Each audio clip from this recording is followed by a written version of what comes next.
Bueno, hermanos, es un privilegio poder compartir nuevamente con ustedes este tiempo especial y cada vez estamos encontrando quizás nuevas formas y nuevas maneras para poder acercarnos un poco más a lo que es ese tiempo presencial. Yo creo que es una palabra que hemos aprendido y usado muchísimo este tiempo y extrañado el hacerlo presencial, pero sabemos que, como oraba el pastor, que todo esto ocurre con un propósito divino, guiado por el Señor. Así que confiamos en Él, en su soberanía, en su gracia, en su provisión, en su fidelidad también. Así que hoy me gustaría dar inicio a una serie de estudios que vamos a estar teniendo a partir de ahora. Venimos cerrando una serie también de estudios acerca de Judas, donde fuimos desafiados por el Señor a contender, a defender, a combatir por nuestra fe. Y en esta mañana vamos a introducirnos en este estudio en la primera carta de Tesalonicenses, también una carta escrita por el apóstol Pablo. Y hoy me gustaría hacer una introducción y quizás tratar los primeros 5 versículos de esta carta. Así que voy a pedir si pueden abrir sus Biblias, acompañarme ahí con sus Biblias. En Tesalonicenses, capítulo 1, versículo 1 al 5. Y comienza diciendo el versículo 1, dice: Pablo, Silvano y Timoteo, a la iglesia de los tesalonicenses, en Dios Padre y en el Señor Jesucristo, gracia y paz sean a vosotros de Dios, nuestro Padre, y del Señor Jesucristo. Muy bien, vamos para hacer una pausa ahí. Y la idea de hoy, no se asusten que la mitad del tiempo prácticamente va a ser la introducción. Así que queremos dejar bien sentado el contexto, el trasfondo por el que Pablo escribe. Cuando entendemos bien lo que estaba sucediendo y cosas que pasaron en ese entonces, podemos entender mucho mejor el mensaje, mucho mejor la intención también de ese mensaje original que Pablo escribió y que Dios inspiró a Pablo palabra por palabra para escribir lo que él escribió a la iglesia que estaba en Tesalónica. Así que acá ya comenzamos viendo que el escritor de esta carta es Pablo, eso es categórico, no hay duda alguna.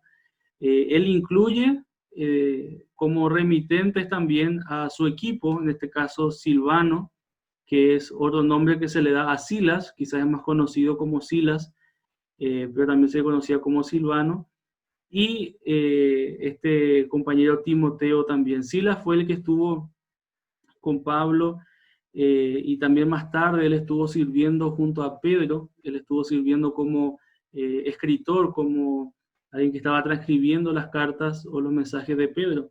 Y Timoteo, que era el discípulo más cercano, el hijo amado del apóstol Pablo.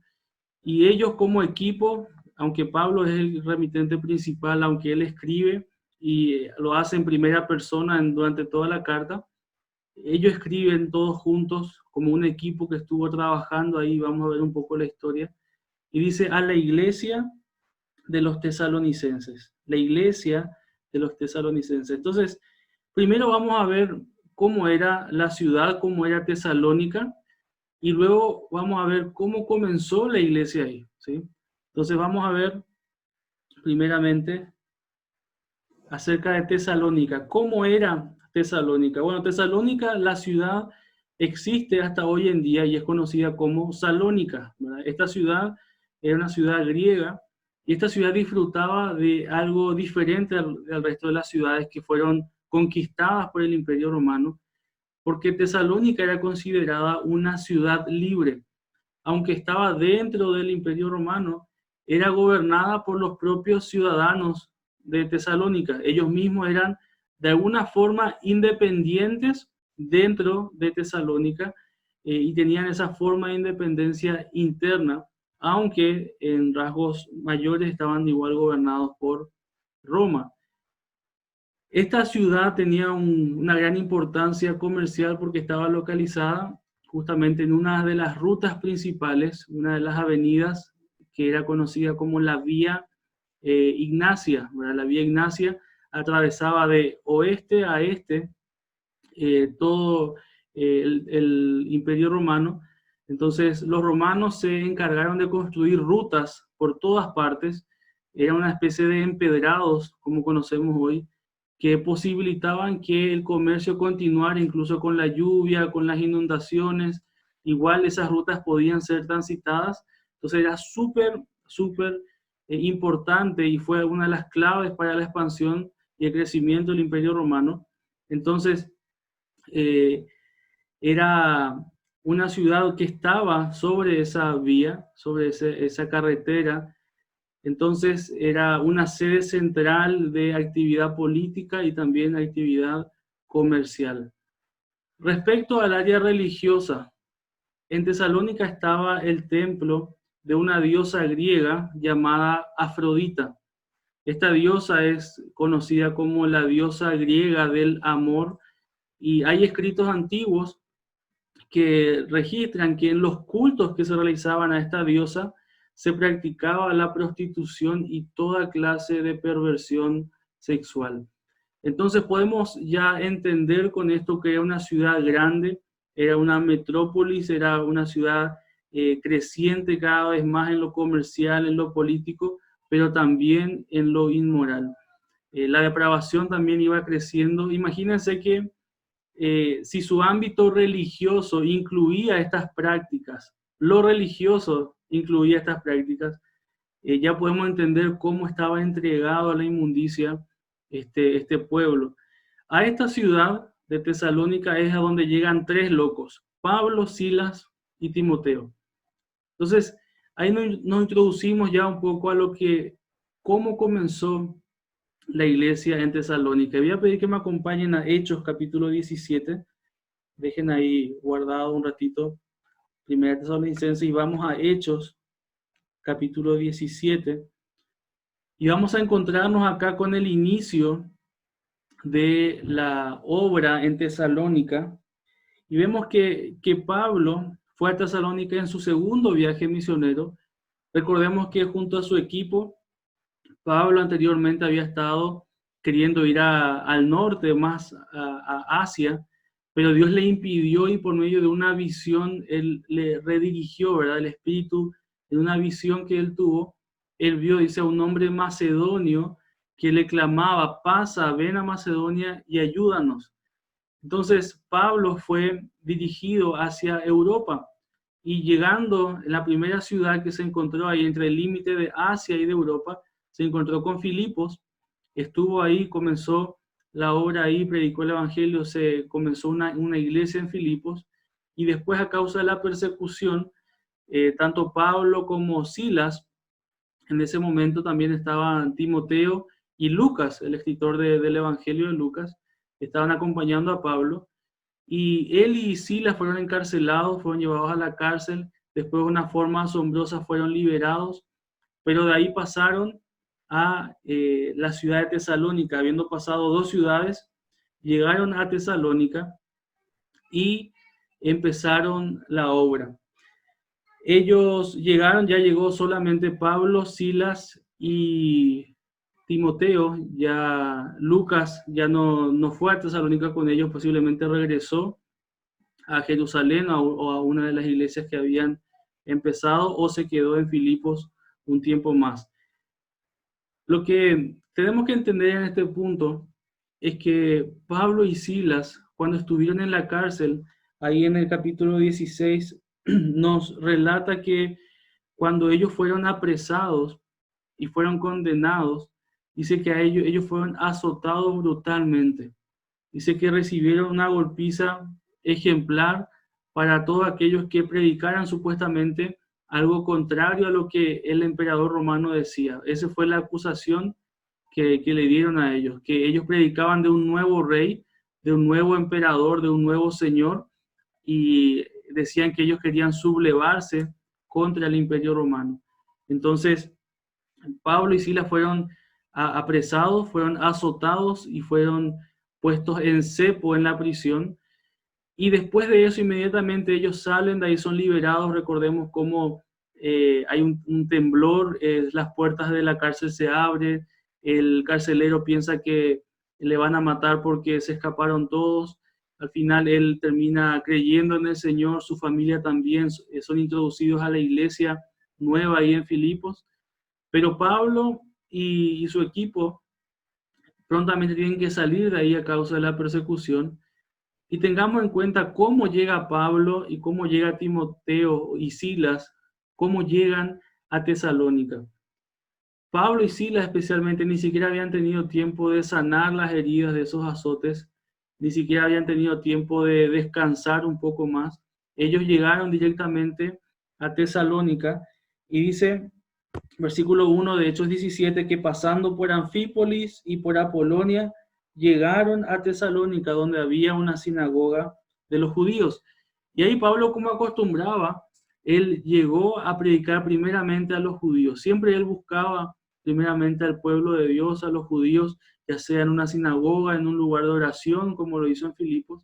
Y él entró y dice, Hechos, que él estuvo 3 días de reposo enseñando, o sea, quiere decir que estuvo 3 sábados o 3 semanas, estuvo enseñando en esa sinagoga y dice, discutiendo, exponiendo y declarando las escrituras y presentando el Evangelio de Cristo con claridad. Él les presentaba por qué era necesario que el Mesías tuviera que venir, sufrir, padecer, para luego resucitar y estar en la gloria. Entonces, Pablo venía hacia los judíos en la sinagoga y les predicaba esto. Y dice el capítulo 17 que muchos o que algunos judíos creyeron, pero que dentro de la sinagoga había un grupo importante de griegos que eran prosélitos, griegos que se habían convertido al judaísmo. Y dice que estos griegos eran piadosos y ellos conocieron y siguieron a Cristo. Y también dice, interesante el versículo 4, dice, y algunos de ellos creyeron y se juntaron con Pablo y con Silas, y de los griegos piadosos gran número, y mujeres nobles no pocas. Entonces ya había un buen grupo, tanto de judíos y principalmente de griegos y gentiles, que se añadieron a esta nueva iglesia, a este nuevo grupo que estaba surgiendo en esta ciudad de Tesalónica.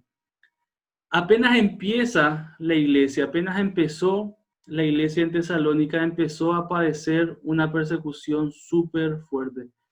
Y justamente fueron los judíos que no creyeron, esos judíos que le escucharon a Pablo los 3 fines de semana, que se encendieron en ira, en enojo y por celos, por ver cómo gente se convertía, por ver cómo hermanos judíos suyos aceptaban a este Mesías que era inaceptable para ellos, se enojaron, dice, y acusaron a Pablo y a Silas también de rebelión contra el César, ¿verdad? Contra el emperador romano.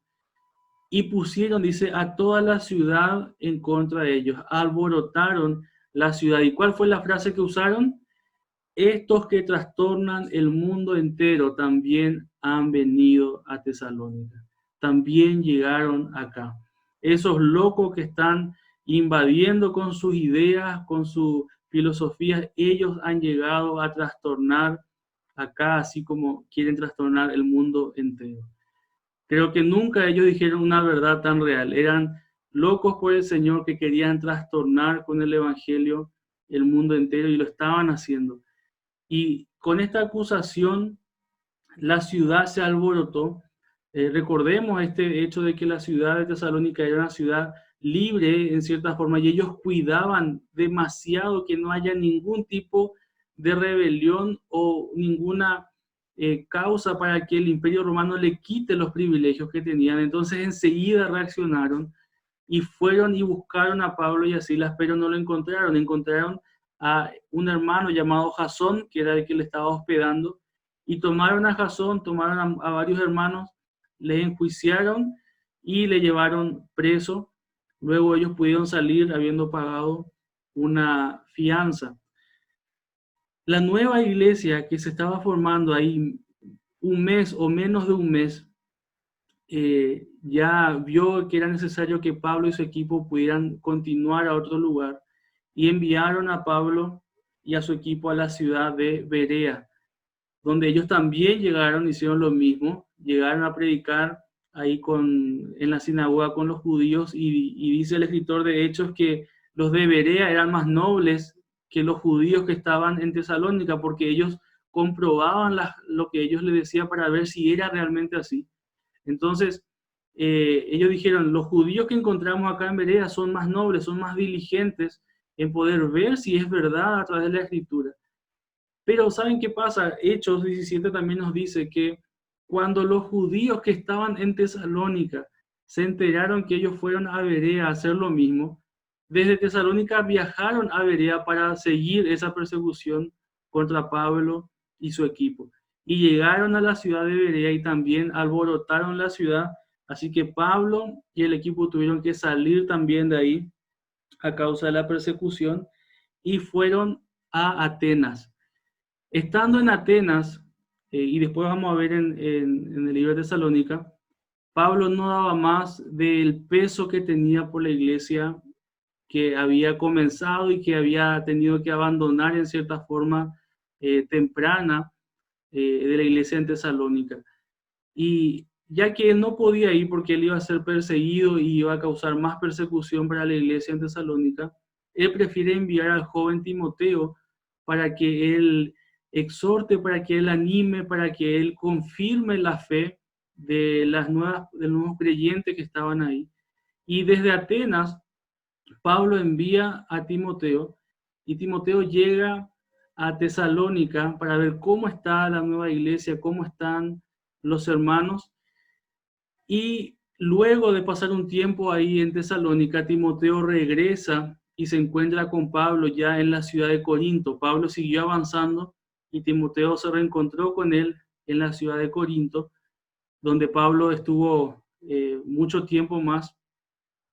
Y ahí Timoteo le da un informe especial a Pablo, un informe que Pablo anhelaba por escuchar. En ese tiempo Pablo no tenía WhatsApp, no tenía internet, no tenía forma de cómo saber cómo estaban.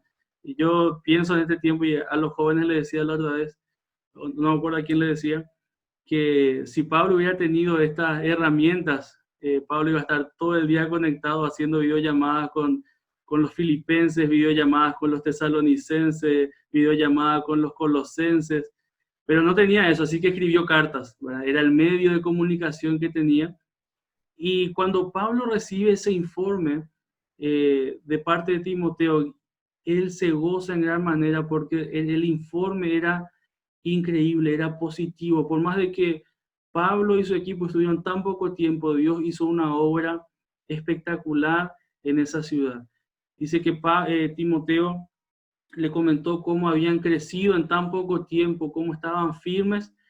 Y desde Corinto, Pablo, habiendo recibido ese informe de parte de Timoteo, él ahí le escribe una carta a la iglesia de Tesalónica. Y él escribe una de sus primeras cartas. Entonces acá en 1 Tesalonicenses nos encontramos con una de las primeras cartas que Pablo escribe. Incluso mientras estamos viendo esto, también estamos viendo todo cómo ocurre lo que está relatado en el libro de Hechos.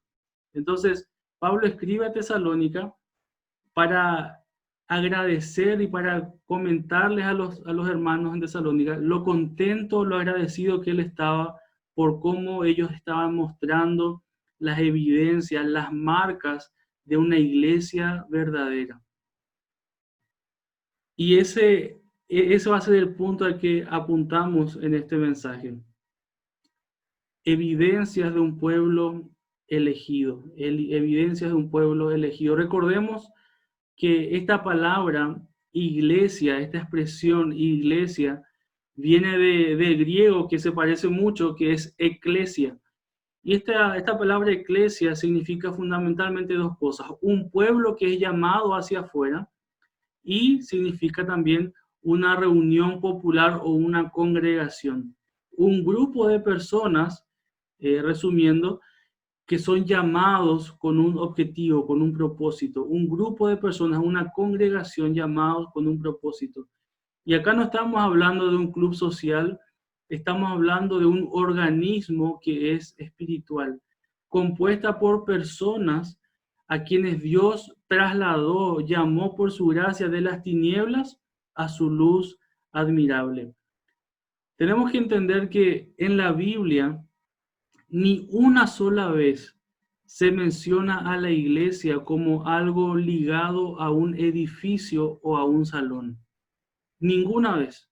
No existe ningún texto que ligue a la iglesia con algo físico, en un lugar físico. No, la iglesia nunca fue un lugar.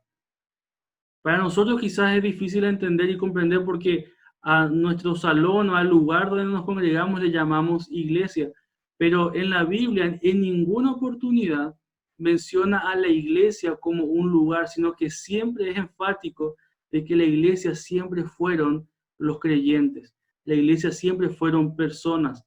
Incluso Pablo cuando escribe se menciona muchas veces la iglesia que está en la casa de. Hay una distinción, ¿verdad?, entre lo que es la iglesia y lo que era la casa, el lugar donde se reunían. Entonces la iglesia es la congregación, es el grupo de personas rescatadas por la gracia de Dios y justificadas por medio de la fe en Jesucristo, selladas y unidas en el Espíritu Santo de Dios. Y acá Pablo va a continuar y volvemos a 1 Tesalonicenses, capítulo 1, para poder ver cuál era el gozo de Pablo y cómo Pablo agradece y recuerda de que los tesalonicenses estaban mostrando las evidencias de un pueblo elegido. Versículo 2 de Tesalonicenses 1 dice, damos siempre gracias a Dios por todos vosotros, haciendo memoria de vosotros en nuestras oraciones, acordándonos sin cesar delante del Dios y Padre nuestro, de la obra de vuestra fe, del trabajo de vuestro amor y de vuestra constancia en la esperanza en nuestro Señor Jesucristo. Porque conocemos, hermanos amados de Dios, vuestra elección. Pues nuestro evangelio no llegó a vosotros en palabras solamente, sino también en poder, en el Espíritu Santo y en plena certidumbre, como bien sabéis, cuáles fuimos entre vosotros por amor de vosotros. Pablo acá les dice, siempre damos gracias a Dios por sus vidas. Las veces que nos acordamos, oramos por ustedes y agradecemos a Dios, y Él agradece principalmente porque era evidente su elección.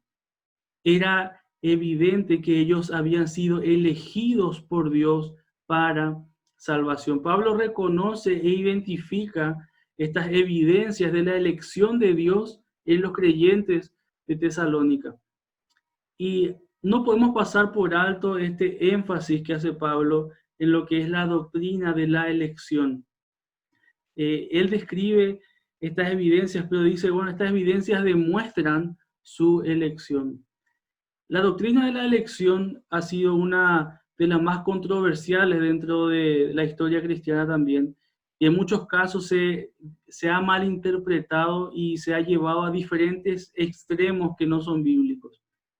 La doctrina de la elección afirma que Dios ha elegido incondicionalmente, por pura gracia y por pura soberanía, a un pueblo para redimir por su gracia y para su gloria.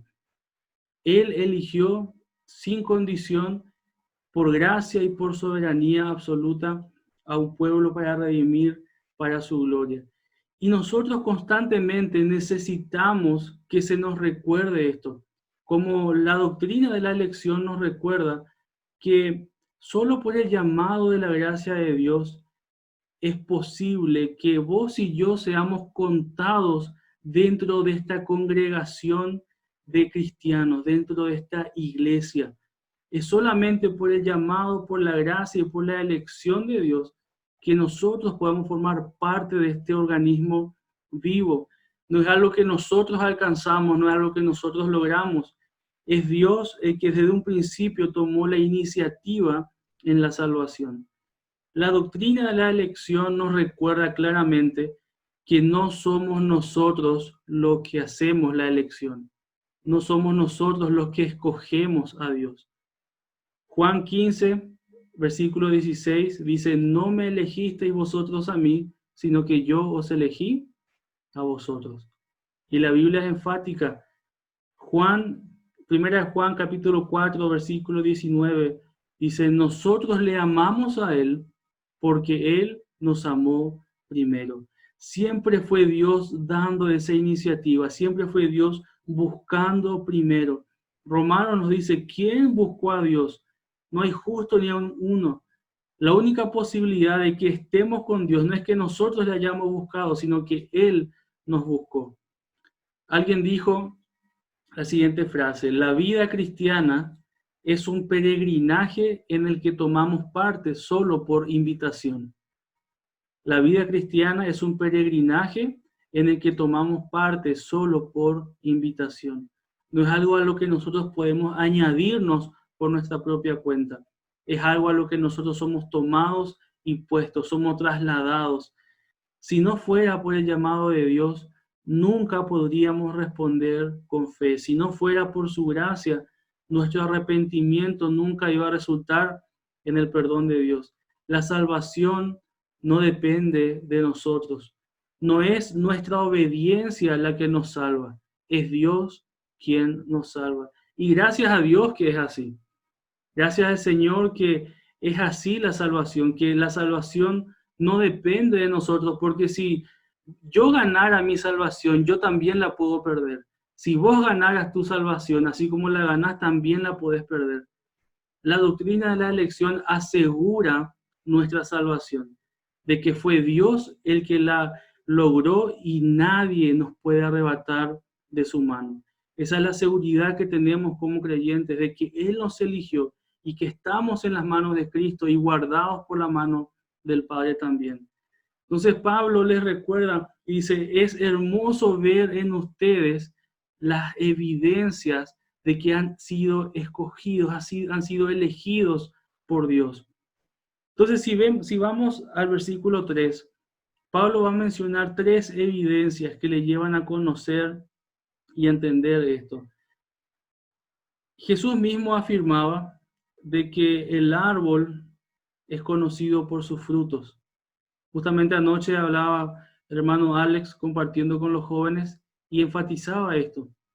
¿Cuáles son los frutos que están mostrando y que te están asegurando a vos de que sos realmente cristiano? Y nos dio ahí una lista de cosas que deberíamos ver en nuestras vidas, en nuestros corazones, para autoanalizarnos y ver si estamos mostrando esos frutos, esa evidencia de que realmente pertenecemos a Dios, de que somos creyentes. Debe haber evidencia, tiene que haber frutos. Y Pablo acá menciona que él vio estos frutos y va a mencionar 3 cosas que muchos comentaristas le llaman el tridente del creyente o el tridente de Pablo, porque él menciona esto muchas veces en sus cartas. Dice, la fe, el amor y la esperanza. La obra de vuestra fe, el trabajo de vuestro amor y la constancia, vuestra constancia en la esperanza. La fe, el amor y la esperanza. Estas 3 cosas esenciales en el creyente que Pablo varias veces, continuamente, va a estar mencionando, incluso en Corintios 13, cuando dice, permanecen la fe, el amor y la esperanza. Constantemente él va mencionando estos 3 puntos. Y acá Pablo dice, primeramente, la obra de vuestra fe. Y esta es la primera evidencia que Pablo ve en estos creyentes, la primera evidencia de su elección. La obra de vuestra fe, en primer lugar. La fe, queridos hermanos, es una fe activa, es una fe fructífera. La fe verdadera se demuestra. La fe verdadera se demuestra con las obras. Así como ni vos ni yo podemos saber quiénes son elegidos por Dios, por eso predicamos el Evangelio a cualquier ser humano que respire. Esa elección y esa fe se demuestra y se observa solamente al final a través por las obras, a través de la obra de esa fe. Las obras no nos salvan, eso lo dice claramente Santiago y toda la Biblia dice que la salvación no es por obras, pero una fe que no tiene obras es una fe muerta, es una fe no válida. es una fe que no salva. Santiago capítulo 2 dice que así como el cuerpo sin el espíritu está muerto, la fe sin obra también es muerta. Así como cuando el espíritu sale del cuerpo y queda solamente el cascarón aquí en la tierra, así es la fe si no tiene obras. Es una fe sin contenido. Y Santiago se cuestiona y dice, ¿podrá esa fe salvarle? Y dice, no, esa fe no le va a salvar porque es una fe que no es real, porque si fuera real tendría evidencia, daría frutos. La fe verdadera conduce a cambios reales. No solo cambio de pensamientos o cambios de sentimientos o cambios de emoción, sino que habla de cambios de conducta, habla de un cambio radical. Y el versículo 9 de capítulo 1 complementa y hace un paralelo con estas tres evidencias también. Versículo 9 dice, porque ellos mismos cuentan de nosotros la manera en que nos recibisteis y cómo os convertisteis de los ídolos a Dios. Cómo se convirtieron, cómo cambiaron. Dice que toda la gente que rodeaba a la iglesia de Tesalónica decía, estaban sorprendidos cómo ellos habían cambiado una vida de idolatría, una vida de inmundicia, de inmoralidad, para seguir ahora al Dios verdadero. Esto implica un cambio, implica abandonar el error para abrazar la verdad. Dejar las prácticas de la muerte para disfrutar la nueva vida que tenemos en Cristo, esa vida en abundancia. La verdadera fe cristiana trae como resultado una vida cambiada.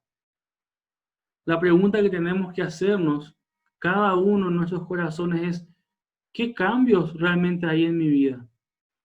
Y no solamente qué cambios hay, sino que qué cambios permanecen a lo largo de mi vida cristiana. Porque muchas veces somos muy buenos para maquillarnos, para disfrazarnos, y emocionalmente nos duran ciertos cambios, entre comillas, que hacemos, pero esos cambios no permanecen. Cambiamos en un momento por quebrantamiento, por pesar, por consecuencias, pero luego volvemos a eso. Eso no es arrepentimiento. Eso es como el marido abusador que golpea a su esposa y le pide perdón y al día siguiente le vuelve a golpear. Demuestra que cuando pidió perdón él no estaba arrepentido. Arrepentimiento muestra un cambio. La fe muestra un cambio. ¿Qué diferencia hay en nuestro día a día con alguien que no dice ser cristiano?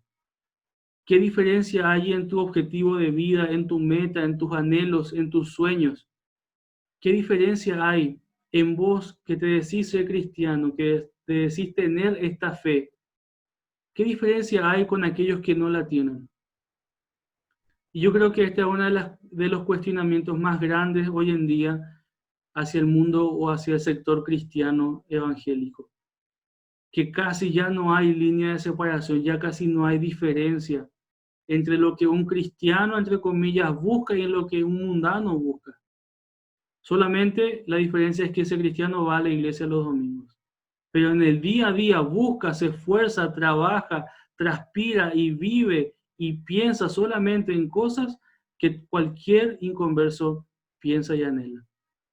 La fe verdadera debe ser demostrada. ¿Estamos viviendo de acuerdo a nuestra fe? ¿Estás viviendo de acuerdo a la fe que decís tener y a la cual decís pertenecer? Tenemos que analizarnos y ver si estamos mostrando esta evidencia de la obra de nuestra fe. Continúa Pablo y dice, hemos visto la obra de vuestra fe, pero también hemos visto el trabajo de vuestro amor. El trabajo de vuestro amor. Timoteo, no sabemos bien todo lo que le contó a Pablo, pero Pablo pudo entender que estas personas realmente mostraban el amor de Cristo a través de su servicio, a través de su trabajo. Las personas que están sin Cristo viven egoístamente para sí mismas, viven en una burbuja de egoísmo, pero el creyente tiene que estar dispuesto a servir, a trabajar por amor de otros. El incrédulo siempre está buscando qué beneficio puede sacar de lo demás, qué otros le pueden otorgar a él. El cristiano tiene que estar viendo qué es lo que él puede dar a otros, en qué áreas yo puedo servir a otros. Pero saben que también muchas veces podemos caer en el error de trabajar y de hacer cosas para Dios, pero el combustible de eso no es el amor. A veces el combustible para nuestro servicio es el orgullo, es el deseo de ser visto, es el deseo de ser aplaudido por otros, es la vanidad, es la codicia, es el amor al poder, amor al liderazgo, y hacemos cosas porque queremos que otros nos vean o queremos que otros nos aplauden, buscando nuestra propia gloria, por vanagloria. Todo lo que hagamos para el Señor, queridos hermanos, sin tener una relación activa de amor con Él, si no lo hacemos por amor a Él y por amor al prójimo, no tiene valor eterno. Todo lo que hagamos sin amor, dice Pablo en 1 Corintios 13, es como címbalo que restriñe, como algo que suena y que no tiene sentido. Pablo dice, si yo hablo lenguas angelicales, si yo hago todo, si yo incluso entrego mi vida, pero no tengo amor, de nada me sirve. El activismo vacío es tan peligroso, queridos hermanos, y lo sé por experiencia propia. Es muy sutil y puede llevarnos a terribles pérdidas. Podemos llegar a creer que puedo hacer cosas para Dios estando lejos de Dios. ¿Y cómo voy a hacer cosas con amor si estoy separado de la fuente, de ese Dios que es totalmente amor? El activismo es el trabajo vacío, el trabajo hueco, el hacer las cosas sin el amor de Dios como contenido principal es algo inservible. Y el versículo 9 vuelve a complementar. Dice, nos cuentan cómo ustedes nos recibieron, cómo se convirtieron, dice, para servir al Dios vivo y verdadero. Hay un nuevo motivo para vivir. El creyente ama a su Señor y ama a los demás y por eso sirve. Está conectado en su interior, en su intimidad con Dios. Él recibe diariamente ese amor que no nace de él, ese amor ágape, ese amor perfecto que no surge ni de mi corazón ni del tuyo, solamente surge de Dios. Y cuando falta ese amor es porque falta esa conexión, falta que nos alimentemos de esa fuente de amor constante para hacer lo que hacemos. Pablo reconoce el amor, reconoce la fe, pero también reconoce la esperanza en esta iglesia en Tesalónica. Dice versículo 3, conocemos la obra de vuestra fe, el trabajo de vuestro amor, y conocemos vuestra constancia en la esperanza en nuestro Señor Jesucristo. Acá la palabra constancia es la misma palabra en griego que se traduce muchas veces como paciencia. Es la palabra upomone. Es ponerse debajo de una carga. Es soportar la carga. Y Pablo utiliza esta palabra porque ellos estaban soportando la carga de la persecución. Ellos estaban pasando por aflicciones. Incluso estaban pasando por muchas pruebas que les llevaban a cuestionarse muchas cosas. Por eso Pablo, uno de los temas principales que va a tratar en esta carta es acerca de la venida del Señor, para alentar a los hermanos. Ellos tenían miedo y decían, ¿qué va a pasar con aquellos cristianos que están siendo asesinados por su fe? Si viene el Señor y ellos no están vivos, ¿qué va a pasar? Y ahí Pablo les enseña y les dice, los muertos en Cristo resucitarán primero. Hay una esperanza gloriosa. Y ellos se aferraron a esa esperanza. La palabra acá, esperanza, significa literalmente esperar con ansias, esperar anhelando algo. Ellos anhelaban poder comprobar esa esperanza bienaventurada que dice la palabra.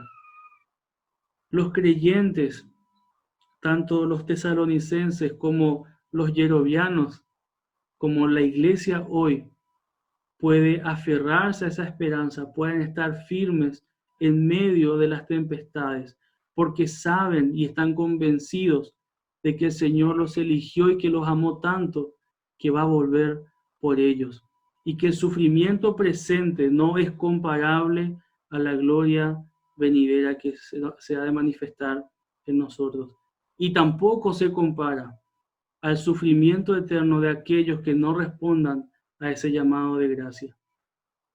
Pablo dice, hemos visto ese anhelo, esa perseverancia, ese soporte, esa paciencia en la esperanza. Versículo 10 sigue complementando y dice que ustedes se convirtieran de los ídolos a Dios para servir al Dios vivo y eterno.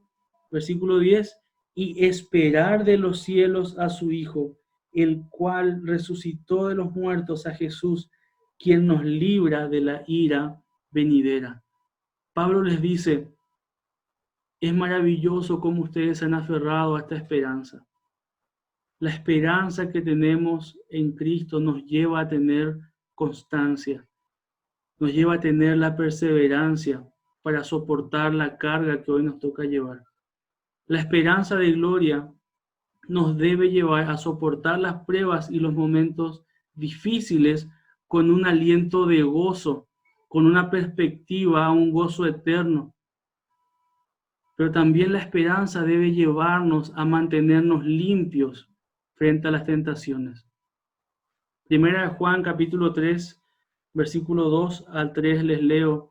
Acá Juan escribiendo dice, amados, ahora somos hijos de Dios y aún no se ha manifestado lo que hemos de ser, pero sabemos que cuando Él se manifieste, seremos semejantes a Él, porque le veremos tal como Él es. Y acá está la parte principal. Y todo aquel que tiene esta esperanza en Él, se purifica a sí mismo, así como Él es puro. Todo aquel que tiene la esperanza de ser un día encontrado con su Salvador, se purifica a sí mismo. Esta esperanza gloriosa nos lleva a la paciencia y nos lleva a la pureza. Hermanos, ¿cuán presente está en tu día a día la realidad de que Cristo va a volver? Tanto para animarte en las pruebas, como para sostenerte frente a las tentaciones. ¿Realmente lo estás esperando?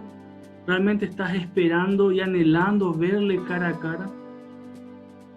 Esa era la esperanza a la que se afirmaron los tesalonicenses. Fe, amor y esperanza.